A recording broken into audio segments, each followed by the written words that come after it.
Hola, ¿qué tal? ¿Cómo están? Hoy vamos a hablar de la Revolución Mexicana, las revoluciones mexicanas. Bienvenidos sean todos a Cómo Vivir en Plenitud por el 89.9 de FM. Radio Tecnológico de Celaya les saluda como siempre su servidora Blanca Almanza, doctora en calidad de vida y facilitadora de grupos con enfoque humano.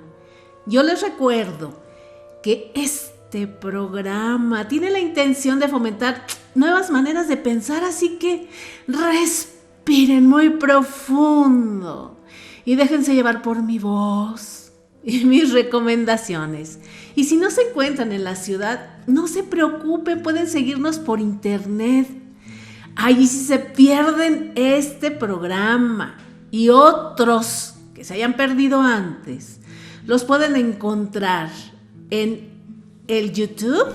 Es un canal que se llama Cómo Vivir en Plenitud. Además, a los que tienen la aplicación de Spotify, pueden encontrarlo en un podcast en Cómo Vivir en Plenitud. Así es que no hay pretexto, yo los invito a que me sigan en mis redes sociales. Como les decía, hoy vamos a hablar de la Revolución Mexicana y sus revoluciones. Vamos a darnos cuenta hoy que las mismas razones que llevaron a la Revolución de 1910 permanecen vivas hasta hoy. Estas luchas, estas batallas y estos conflictos siguen vivos. Siguen vivos. Hay una característica que resalta entre todas, una característica que aparentemente es la más importante, la más relevante de la Revolución Mexicana. Y es que dejó más de 1 millón de muertos. Más de 1 millón de muertos. Hoy hay tantos, unos que están contabilizados y otros no, que podríamos hablar de que en la actualidad seguimos en revolución y no se le ha puesto nombre y no se le ha dicho nada y ni siquiera se le toma en cuenta. Es uno más, otro muerto más, 10 más, independientemente de las razones, independientemente. Vamos a ver estas características de por qué esta revolución. ¿Cómo empezó? ¿Para qué? ¿Qué necesitaban y qué querían? Y es exactamente lo mismo por lo que hoy se muere la gente y seguimos en lucha. Y es que la Revolución Mexicana fue un conflicto armado que para algunos autores duró más de 10 años. Y digo para algunos autores porque oficialmente pareciera que empezó en 1910 y terminó en 1917 con la firma de la Constitución Política de los Estados Unidos Mexicanos. Pero ninguna lucha termina de la noche a la mañana si no se quiere que termine. Entonces esta fue una lucha violenta en la que se debatían diversos intereses igualito que hoy. Y entre los más relevantes factores que distinguieron a la revolución fue querer un gobierno democrático, lo mismo que hoy, y en aquel momento una estructura agraria más justa, lo mismo que hoy. Hoy una estructura agraria querría decir en la actualidad más apoyo al campo, cosa que no existe. Cuando digo apoyo al campo es no nada más dar la ayuda al campo, es tecnificar al campo, es no darles dinero, es darles seguimiento. Entonces, les decía, existen diferentes interpretaciones incluso y anécdotas e historias que se repiten una y otra vez, como nos podemos dar cuenta. Esa fue una lucha de matices que durante años, algunas cosas, algunas anécdotas, frases se han exaltado y algunas otras se han disminuido, como ahorita me llega a la mente las soldaderas. Parece que ellas pasaron por ahí nada más. y su importancia se disminuyó. Pues como es en este país, ¿no? Solamente los hombres van a la lucha y las mujeres que estamos todos los días, ya sea desde la casa, administrando un hogar o cuidando a nuestros hijos, educándolos, somos parte de esta lucha, somos parte de la lucha. Así sean los hombres los que salen a trabajar. Y hoy muchas mujeres entran a la lucha porque salen a trabajar y aparte hacen todas las actividades que tienen que ver con el hogar. Entonces el movimiento armado comenzó el 20 de noviembre de 1910 y parecía en imagínense ustedes, lleven su memoria aquel instante. Parecía que Francisco I. Madero invitaba a tomar té a las 5 de la tarde a su grupo de revolucionarios, cuando más bien fue la cita para iniciar un conflicto armado que oficialmente ocurrió ese 20 de noviembre de 1910 a 1917. Esta lucha era contra la perpetuación en el poder. Imagínense, hoy estamos en estas luchas, en estas marchas contra la perpetuación en el poder de aquel general Porfirio Díaz. Pero obviamente, como todas las luchas, hay muchas derivaciones y cada quien tiene diferentes causas, derivó en una guerra civil entre facciones. Diferentes grupos que tenían como bandera derechos políticos y sociales se unieron por ese objetivo, para derrocar a Porfirio Díaz, pero cada quien tenía diferentes intereses, igualito que hoy. Pero luego llevaron a cabo una guerra de guerrillas a lo largo de una de las épocas más convulsas para México, que dejó más de 1 millón de muertos. Y cuando utilizamos estos calificativos de más, llegan a no tener ni siquiera un significado, porque hay hoy una época más convulsa que la misma revolución. Imagínense si no, estamos luchando por que un partido político, un gobierno, no se quede a perpetuidad en el poder, y estamos saliendo a las calles a defender nuestros derechos, y seguimos todos en esta revolución, porque hay más muertos que nunca, porque la gente muere por las mismas razones que antes. ¿Cuáles fueron estas principales causas de la Revolución Mexicana? Y van a ver que son las mismas: la desigualdad social y la concentración de la riqueza. Y hoy es exactamente lo mismo, la desigualdad social. ¿Acaso hemos avanzado? ¿Acaso no hay desigualdad social? ¿Y acaso la concentración de la riqueza es distinta? Hoy seguimos en la misma. Y es cierto que durante el porfiriato nuestro país tuvo un crecimiento económico, sí, muy importante. Sin embargo, la riqueza quedó repartida en unas cuantas manos nacionales y en otras pocas extranjeras. Y hoy es lo mismo. ¿Pero por qué? Porque los gobiernos se saltan, parece que las leyes, o las hacen de adorno para después hacer lo que ellos decidan. Y también, ¿por qué? Porque las personas no queremos exigirles a los gobiernos que cumplan con su misión, que es administrar la riqueza. Los vemos como dioses, los vemos como magos. Otra característica es de que no existía la libertad política, es decir, el pueblo no podía elegir a ningún representante dentro de los poderes estatales ni federales. Estos eran impuestos por Porfirio Díaz. ¿Y qué sucede hoy? Son impuestos igual por el gobierno, quien pese a estar en contra, imagínense ustedes a alguien tan contradictorio. Él estaba en contra de la reelección, permaneció en el poder más de 30 años haciendo maromas. Lo mismo que se quiere hacer hoy. Sí, no me voy a reelegir. Pero hago maromas porque, ¿qué creen? El pueblo es el que quiere. Falso. También otra característica fue el despojo de tierras a los campesinos. Díaz hizo una serie de reformas a la legislación que facilitaba la entrada a compañías extranjeras para que se adueñaran de terrenos baldíos, los cuales en realidad pertenecían a indígenas, campesinos o gente muy pobre que no tenía el dinero para trabajar su tierra. Y entonces estos eran despojados.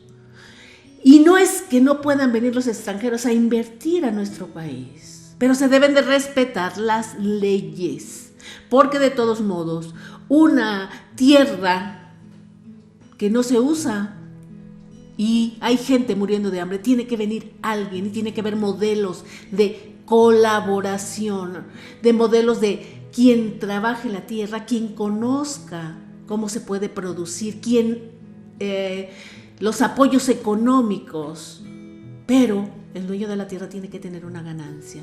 Tenemos que tener esta idea de cooperación, de colaboración. Tú pones una cosa y yo pongo otra para un beneficio de todos, para un bien común, porque las tierras, si están ahí, nadie las usa y el pueblo se muere de hambre, tampoco sirven de nada. También había esta creación de latifundios. Las haciendas de gran extensión pertenecían usualmente a unos pocos propietarios, mientras la mayoría de los mexicanos moría de hambre. Entonces, comían unos y los demás no comían. Y hoy estamos en las mismas condiciones. Hay gente que vive en una pobreza extrema, que no tiene ni qué comer, porque no hay un modelo que los incluya. ¿Y cuál es la base de este modelo que tiene que ser? Es la educación, la cooperación y el bien común, la educación. En aquel tiempo, pese que había un impulso a la educación superior, se hicieron universidades, disminuyó la calidad de la enseñanza popular. Así como hoy tenemos universidades con mucho prestigio, como la misma UNAM a nivel mundial. Tenemos muchas universidades privadas que han trabajado mucho, han invertido muchísimo en sacar a profesionistas, igual que en cualquier parte del mundo. Pero la calidad de la enseñanza popular ha disminuido, se han desinteresado, no han invertido nada. Todos nuestros recursos, todas nuestras aportaciones, todos nuestros impuestos deberían ser no para soltar el dinero en efectivo, es para mejorar la educación, para no tener a tanta persona tan limitada o dejarla de lado. Las escuelas, los niños tienen derecho a desayunar y comer bien. Deberíamos de aplicarnos más en esos modelos, en que la educación y la salud sean la base de una mejor sociedad. En aquel momento, el 80% de la población era analfabeta. Imagínense ustedes. Y hoy, ¿cómo estamos con los analfabetas? A ver, volteen a ver qué tan analfabetas y tan ignorantes somos. Fíjense que tampoco había una libertad de expresión. La prensa tenía prohibido emitir cualquier tipo de opinión en contra del gobierno. Las huelgas estaban prohibidas para todos los sectores. Hoy se dice que hay libertad de expresión. No hay libertad de expresión. Hay medios que te lo permiten. Hay internet, hay redes sociales que te lo permiten. Pero hoy se ataca a los críticos del gobierno. Los periodistas, el periodismo no tiene que hablar a favor de los gobiernos. Tiene que ser descriptivo o crítico. No podemos pensar en que a un gobierno se le van a echar porras. Tienen que desempeñar un trabajo y si lo desempeñan más, habrá que criticarlos. Y además la crítica hace la mejora y construye la mejora, hace que los demás se muevan. También con respecto a obreros y campesinos, carecían de protección laboral, por lo cual estaban expuestos a la sobreexplotación. Estas fueron las causas de la revolución. Y observen si hoy es lo mismo. La mayoría de los trabajadores incluso debían cumplir con jornadas de más de 12 horas por un sueldo miserable de 75 centavos. Así era, y no sé qué tanto siga sucediendo. Estoy segura que sigue sucediendo. Todavía los derechos laborales no son igual que en otros países, pero no porque por muchas condiciones, a lo mejor esas han cambiado. Este abuso es por la situación educativa de las personas. La represión y el uso de la fuerza, pues igual que hoy, la represión y el uso de la fuerza. Cuando te meten un ejército a tener contacto con los civiles o a hacer actividades de seguridad, y en las ciudades hay uso de fuerza, pero no sucedería si fuéramos nosotros más exigentes, más educados, más preparados y más conocedores de nuestros derechos, porque las condiciones laborales eran pésimas. Sin embargo, cuando los trabajadores, campesinos, la sociedad trataban de manifestar su inconformidad, eran reprimidos brutalmente. Y un ejemplo de aquel momento fue el asesinato de obreros durante la huelga de Cananea entre 1906 y del Río Blanco en 1907. Así era y así es hoy. La represión sigue siendo. Cuando la gente se tiene que manifestar o se manifiesta, está de un lado y del otro. La represión a las feministas. Cuando digo represión es descalificación de los homicidios que suceden a diario. Eso es represión. Cuando ellas salen a las calles hay represión. Y eso ha hecho que todo se transforme en una guerra, en una lucha y en una batalla. Porque también ellas han encontrado la forma de defenderse, que es maltratando y muchas veces generando más violencia en esta desesperación. Y a poco más de un siglo de distancia, todavía se discute la temporalidad de la Revolución Mexicana. Para muchos terminó en 1920, por eso dicen que este conflicto llevó 10 años, con la llegada del Grupo Sonora, un grupo de sectores medios con un proyecto muy diferente del país al que tenía anteriormente el presidente Venustiano Carranza. Plutarco Elías Calles, durante su presidencia entre 1924 y 1928, fíjense que él convirtió a la revolución en un ente moral y le dio un futuro, lo que significó que en 1928, cuando se firmó y se formó el Partido Nacional Revolucionario, que es el antecedente del Partido Revolucionario Institucional, el PRI, la revolución no había cumplido aún sus metas y no las sigue cumpliendo. Cuando se transforma en este ente moral, las revoluciones promueven otras cosas y hay otros intereses que son más fáciles de colarse, son más fáciles. Ganan estos intereses políticos, se hacen nuevos partidos, pero la sociedad sigue relegada, no está dentro de. ¿Por qué? Porque no participamos. Porque los que tenemos que no excluir no somos nosotros mismos. Y no necesariamente tiene que ser a través de un partido político. Debe de ser de estas formas de ilustrarme, de conocer, de leer, de participar en algunos colectivos sociales, no partidos políticos necesariamente, y menos hoy que están tan desprestigiados, que de todos pareciera que no se hace uno. Para algunos autores, la revolución terminó hasta 1940 con el fin de la presidencia de Lázaro Cárdenas, mientras que para otros fue en 1946 con la llegada de los civiles encabezados por Miguel Alemán a la presidencia. En lo que hay, según esto, un consenso, aunque no es tan cierto o tan real, es que el movimiento armado comenzó el 20 de noviembre de 1910. Y es que también para ponerse ahí de acuerdo está difícil, porque ya había algunos movimientos antes del 20 de noviembre de 1910. Ya empezaban a levantarse algunos grupos antes de este movimiento, pero De hecho, el 20 de noviembre de 1910 para todos fue el inicio de la revolución, a pesar de que hubiera estos pequeños movimientos. Y unos de estos, que son de los que sí están al menos identificados antes de este 20 de noviembre, fue el de los hermanos Aquiles Máximo y Carmen Cerdán, que se alzaron en armas en Puebla antes de esta fecha pactada, lo que causó su muerte al enfrentarse con las fuerzas del gobierno de Porfirio Díaz. Es como ahora, igualito que ahora.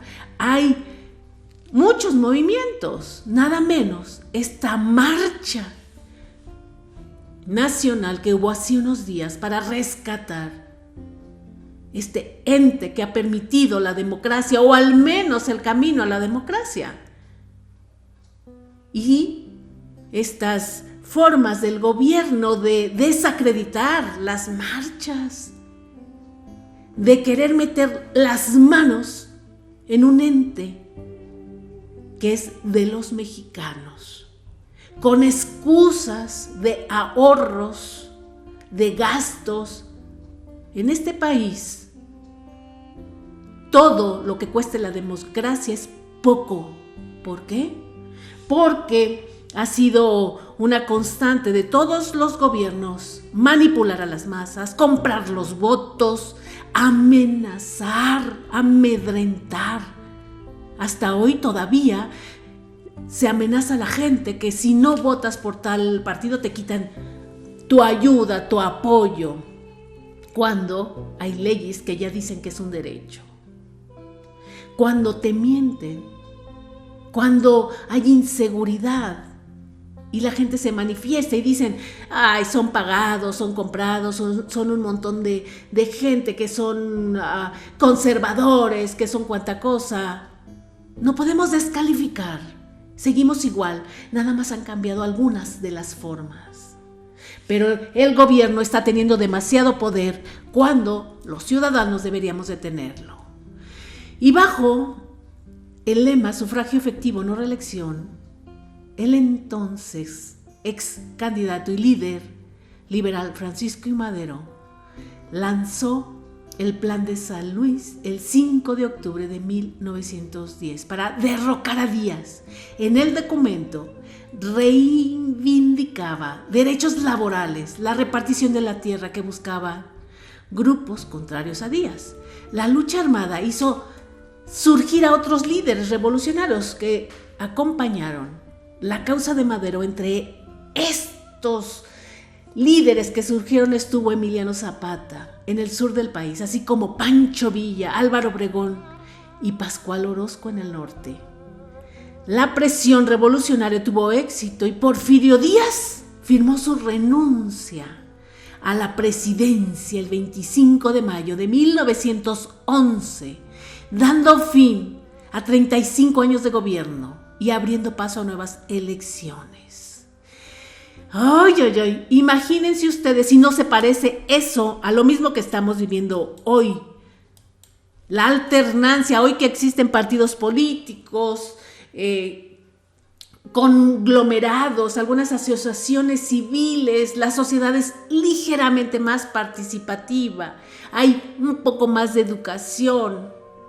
Pues necesitamos entender que estamos en una revolución y la alternancia de los partidos políticos es lo que más nos conviene. ¿Por qué? Nadie se tiene que adueñar de nuestro país. Nadie tiene que dar por hecho que va a ser eterno. Nadie.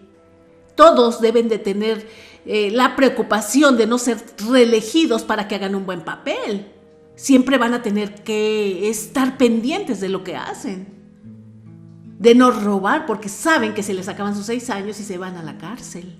Y en cambio, si buscan la perpetuidad es para seguir robando, al fin que nunca van a ser castigados, como hasta hoy.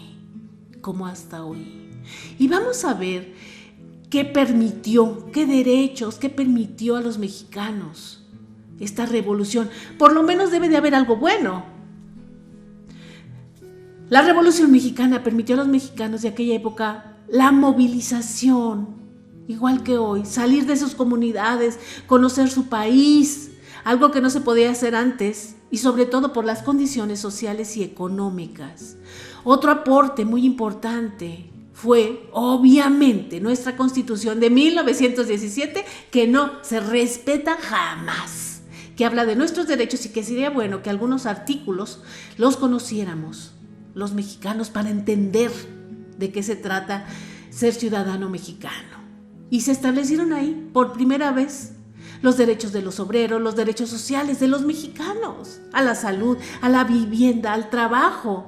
También por primera vez se legisló la relación capital-trabajo, que para aquel momento fue una novedad. En el tiempo de su promulgación hasta los años 40 del siglo antepasado, la Constitución de 1917 fue una de las más avanzadas de su tiempo, pero hoy es de las más atrasadas porque no se cumple, justamente por los derechos que incluía en materia educativa. Ahí está escrito. Necesitamos pelear por mejores escuelas, mejores servicios, mejores maestros, mejores salarios para los maestros. En este país, si el gobierno tiene que consentir y considerar a alguien, es a los maestros y a los médicos. El uso y usufructo de la tierra, donde volvió a ser propiedad de la nación, las aguas, los ríos, los mares y las montañas. Esas fueron las cosas positivas que nos dejó esta Constitución de 1917. Otro elemento que hoy ha perdido significado fue la incorporación de las organizaciones de masas en la dirección del gobierno en turno.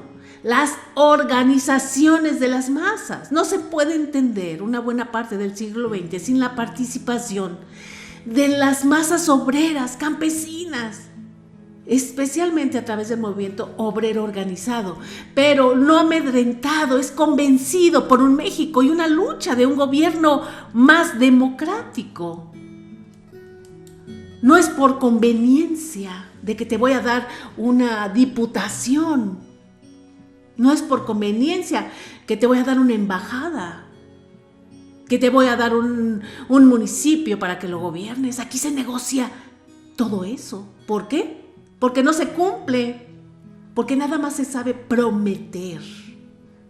Es lo que se hace. Vamos a tener una gasolina barata, jamás. Es una promesa. Las tortillas van a costar menos. Promesas. No se cumple, nada más se promete. Y algo pasa en nosotros que nos gusta escuchar mentiras. Y mentiras y mentiras.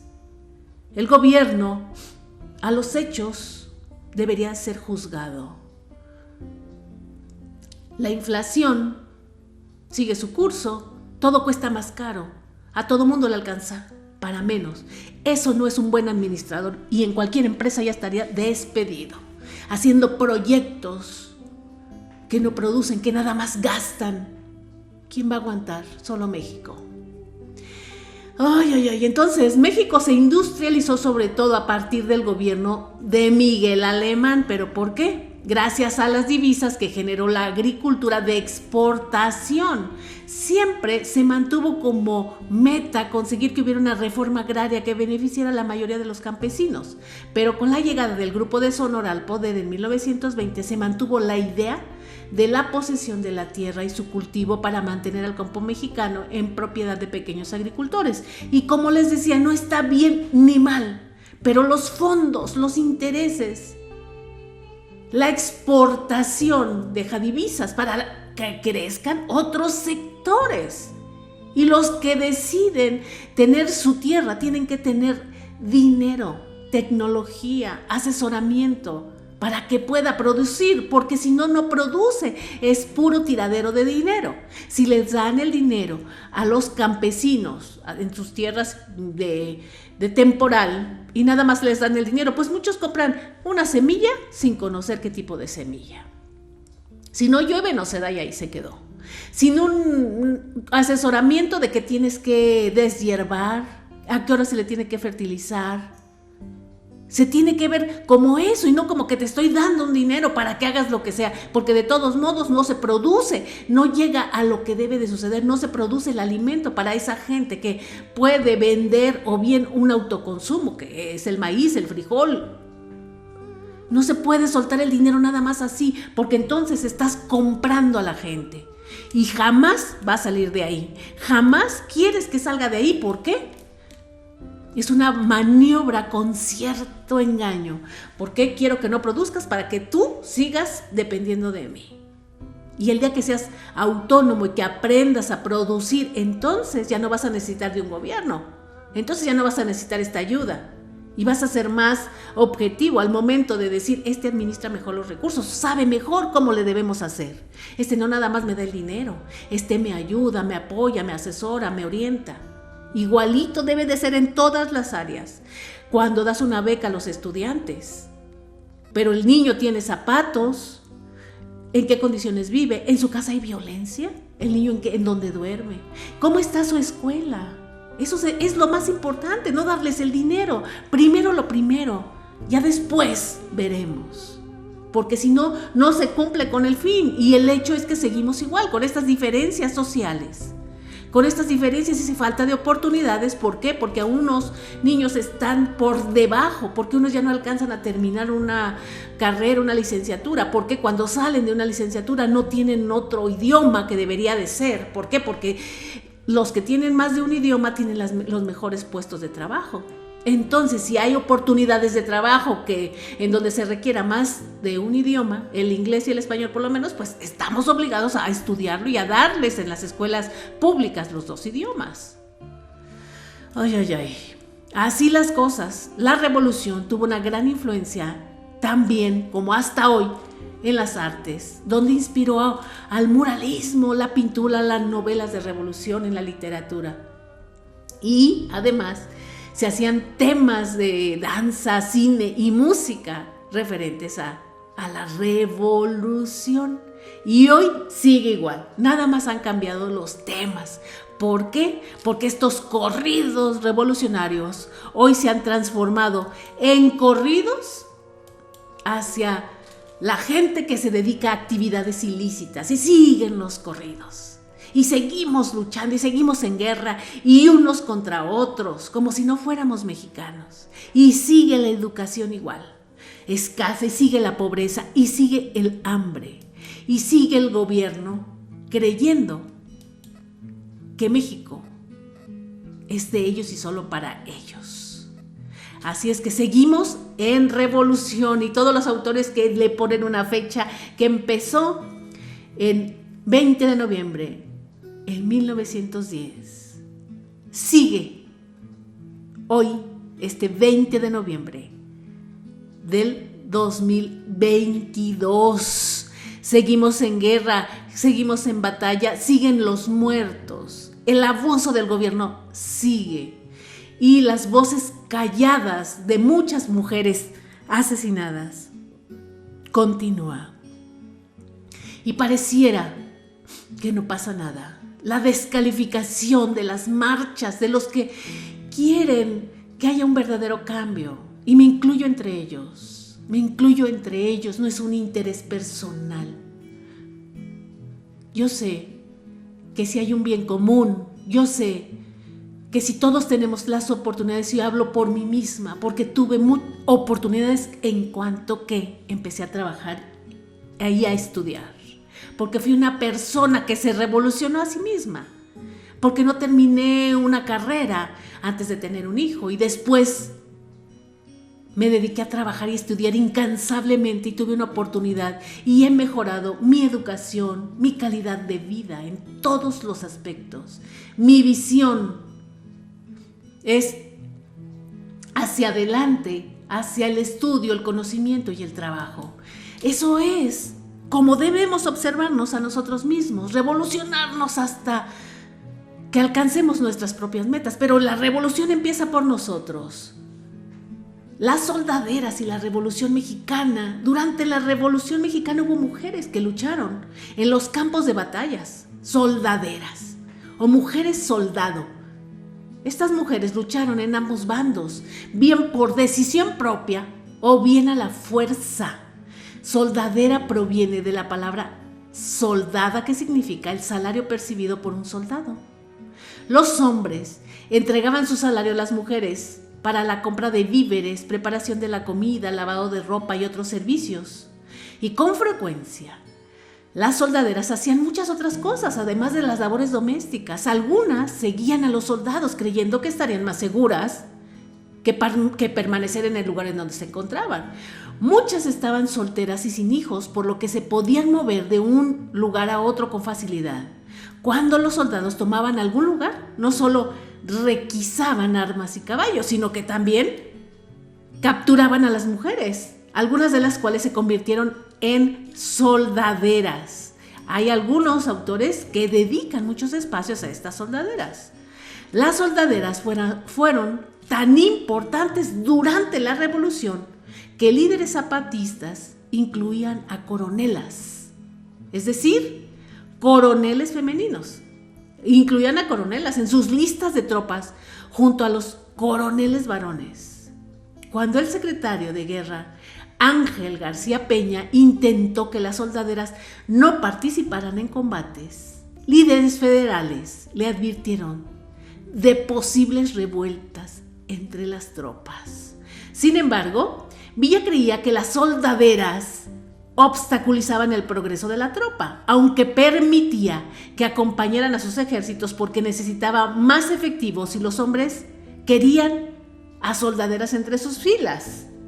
Después de que fuerzas villistas perdieron la batalla de Horcasitas en Chihuahua en 1917, 90 mujeres en la ciudad de Camargo fueron masacradas por Villa. Así es y así fue. 90 mujeres masacradas por Villa. Y es un fenómeno, no es que lo veamos con juicio, qué ingrato, qué injusto, así era. Andaban en la guerra, andaban en la batalla. Y díganme ustedes, hoy cuántas mujeres son masacradas por andar en una lucha, algunas por andar en estas luchas feministas. Algunas historias de estas mujeres que buscan a sus hijos perdidos y son masacradas. Algunas activistas por los derechos humanos, por los derechos de las mujeres, por los derechos de los niños, por los derechos de las vacunas a niños enfermos, y son ninguneadas, descalificadas, y algunas son masacradas y algunas son muertas. Así es que seguimos en revolución. Para mí seguimos en revolución. Pareciera que no hemos terminado y no sé hasta cuándo este país vaya a entender. Y cuando digo este país es nosotros los ciudadanos, las personas que somos las que construimos las naciones, porque es de todos. Los espacios son de todos. La calle es de todos. Los lugares públicos son de todos. Y la decisión de prepararnos o de incluirnos en colectivos, en marchas o hacer papeles activos, empezando por nuestra propia casa, nuestra propia persona, como les digo y les comparto, revolucionándonos a nosotros mismos, empieza por nosotros y construimos así comunidades, colonias, ciudades, municipios, estados, un país. Así se construyen con la voluntad de uno solo y dejando de lado nuestras diferencias. Es que a mí no me gusta esto, es que yo soy de tal religión, es que yo tengo estas preferencias, es que dicen que esto. Hay que dejarlo de lado hoy y seguir con estas revoluciones positivas hacia la educación. Esa es la mejor arma. El conocimiento es una arma.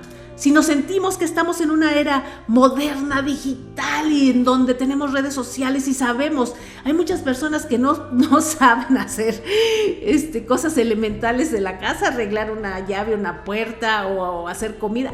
Pero ¿cómo le saben a las redes sociales? Suben fotos, saben cómo subir, bajar, crear historias, tanta cosa y tantas redes sociales que hay. Y se las saben, pero bonito. Pero no saben participar y no se saben educar. No saben participar y ni quieren. ¿Por qué? Por desinterés, por flojos. Y eso es lo que nos tiene aquí, divididos, inconformes y con tanta violencia. ¿Por qué? Porque hay ganancia. A río revuelto, ganancia de pescadores. Si hay violencia, se teje una sociedad con miedo. Con miedo que no va a hacer más que lo que el gobierno le permita hacer. Por eso la violencia tiene su lado positivo para algunos. Ahí los tengo agachados y calladitos, haciéndoles creer que yo los cuido y que sin mí no son nada. Cuando los que tenemos el poder somos los ciudadanos, y la mejor arma es un libro, dicen por ahí, y la mejor arma es el conocimiento. Y para las gentes que tienen educación y preparación, les digo que somos una amenaza para los que nos quieren mantener callados e ignorantes. Los que conocemos y los que sabemos, los que nos procuramos y los buenos, somos una amenaza para los malos, para los que no saben, para los que no conocen y para los que no trabajan. Claro que somos una amenaza. No podemos esperar cosas diferentes. Esperamos que seamos descalificados. Lo esperábamos, no es sorpresa.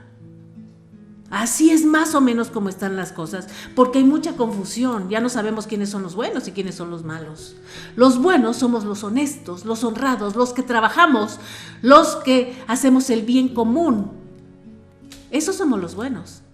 Y díganme si no. Y los malos, obviamente, son los que no se preparan y delinquen y que se les hace más fácil estirar la mano o tomar lo que no es suyo. Esos son los malos. Y los que violentan. Y los que hacen violencia y la generan con discursos de violencia y descalifican a los demás. Esos son los malos. Y también los que matan a diestra y siniestra. Esos son los malos. Los buenos somos otros. Los buenos somos los de siempre. La educación no pasa de moda. La bondad y la generosidad tampoco. Ni es un concepto que se puede tomar como hoy sí, mañana no. O eres o no eres. Yo los invito a que analicemos todo lo que significa esta revolución y nos revolucionemos a nosotros mismos. Y hoy les voy a compartir muchas frases. Hay muchas frases que generó esta revolución, pero que vienen a cuenta hoy y nos quedan perfecto. Y fíjense bien, dijo Francisco Villa, nadie hace bien lo que no sabe hacer.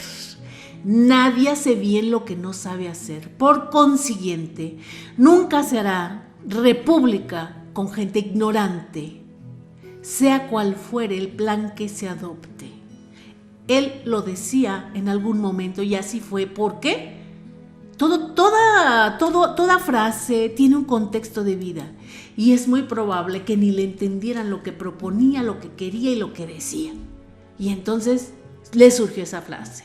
Hay otra frase de Emiliano Zapata que decía, la tierra es para quien la trabaja. Y díganme si no, la tierra es para quien la trabaja. Y esa era una frase que es de las más populares. Y no dice que tiene que trabajar la media, sino dice nunca jamás esta frase que tiene que esperar a que el gobierno le dé dinero para que la trabaje. No dice eso. Dice que la trabaje y ya. Emiliano Zapata dijo, quiero morir siendo esclavo de los principios y no de los hombres. Está muy fuerte. Esclavo de los principios y no de los hombres. Francisco I. Madero dijo, un buen gobierno solamente puede existir cuando hay buenos ciudadanos. Entonces, ¿el nivel del gobierno que tenemos es bueno? ¿Somos buenos ciudadanos? Muchos dicen, tenemos el gobierno que nos merecemos. Y yo no me incluyo. Soy demasiado buena. Hay otra frase de Emiliano Zapata que dice, el que quiera ser águila, que vuele. El que quiera ser gusano, que se arrastre, pero que no grite cuando lo pisen. Otra frase de este mismo Emiliano Zapata dice, la ignorancia y el oscurantismo en todos los tiempos no han producido más que rebaños de esclavos para la tiranía. La ignorancia y el oscurantismo oscurantismo en todos los tiempos, o sea, hoy, no han producido más que rebaños de esclavos para la tiranía. Y hoy estoy muy revolucionaria, y cuando uno está muy revolucionario, tienen que empezar por uno mismo. Y hay veces que es con llanto, y hay veces que es con súplicas, y hay veces que es con coraje. Así tenemos que actuar. Hoy, la democracia es la única que puede establecer la concordia en todas las clases sociales. Y esto lo decía Venustiano Carranza y está vigente. La democracia. Y la democracia no es que un solo partido político gobierne una sola ideología y que tengamos que ir todos ahí como borregos. Es que haya muchas y distintas. ¿Por qué? Porque vemos muchas y distintas formas de personas, de comunidades y de sociedades. Un gobierno tiene que tener ese tacto, esa sensibilidad para entender la pluralidad, las diferentes maneras en que vivimos en muchos lugares de nuestro país. Esa sensibilidad les hace falta a los gobernantes. Y esta democracia es todos aportamos para el bien común. Todos aportamos, no nada más yo estiro la mano. Y no quiere decir que las madres de familia que cuidan a sus hijos y que no trabajan en una empresa o no reciben un sueldo, no aportan educación para sus hijos, eso aportan, pero es todos aportamos para el bien común. Otra frase de Francisco I. Madero: con estos acontecimientos comprendo que los que deseábamos un cambio no debíamos esperar nada de los de arriba y de los del gobierno. Con estos acontecimientos comprendo que los que deseábamos un cambio verdadero no debíamos esperar nada de arriba, o sea, del gobierno.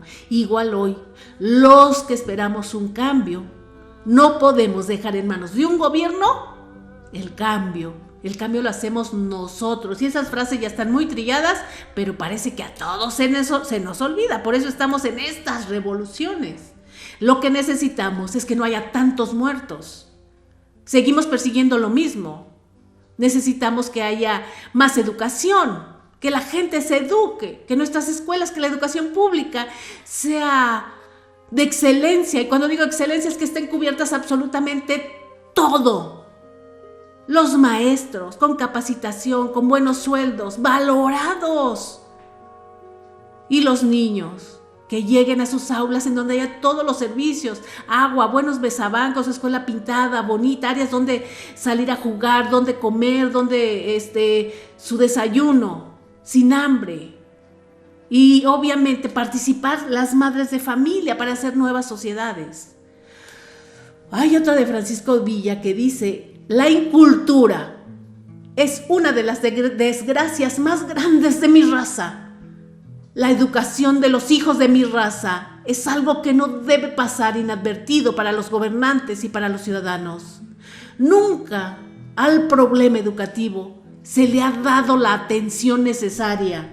Eso decía Francisco Villa, imagínense. Y eso no es que él fuera buena persona, era un revolucionario con cosas buenas y malas como cualquier persona, defectos y virtudes. Así, ¿desde cuándo la educación no ha sido atendida? Ay.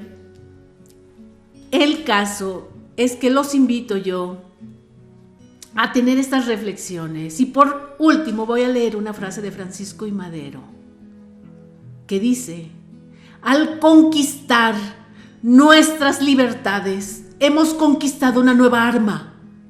Esa arma es el voto. Y es que en nuestro país, a pesar de todo, a pesar de que tengamos un INE, a pesar de que ese INE sea independiente del gobierno, y díganme si no es independiente, el mismo gobierno lo ve como el enemigo. No se los podemos dejar en sus manos, es de los ciudadanos. A pesar de que tengamos este ente que nos puede facilitar el voto, que nos puede facilitar la libre elección, que ponga todos los medios y que los recursos que se gastan son bien empleados, créanme. Y nada de que cuesta más que en todo el mundo. En todo el mundo no hay gobiernos como aquí. Aquí se compran los votos. Necesitamos que el INE tenga más armas para castigar al que compre votos, por ejemplo. A pesar de eso, sigue ganando en este país la abstinencia. Cuando nos han dado un arma, tenemos un privilegio. Sigue ganando la abstinencia. El gobierno que está en el poder no está por mayoría. Está gracias a que muchos decidieron no elegir y se quedaron callados. Yo los invito a que seamos revolucionarios de nuestras personas y no nos quedemos callados con nosotros mismos. Nos eduquemos y pidamos educación de calidad, que es la base, salud, que es la base de una sociedad. Espero que les haya gustado hoy y festejen y se pongan bien revolucionarios. Y esas Adelitas, ¿en dónde están? Y ese Francisco y Madero, ¿y dónde están? Vamos a revolucionarnos a nosotros mismos, pero antes de despedirme los invito a que me sigan en mis redes sociales en Cómo Vivir en Plenitud canal por YouTube y además en el Spotify en Cómo Vivir en Plenitud. Y compren mis libros, están en la editorial Alfa Omega y en esta plataforma de Mercado Libre. Yo les deseo que hoy estén bien revolucionados y remasterizados. Hasta la próxima. Bye bye.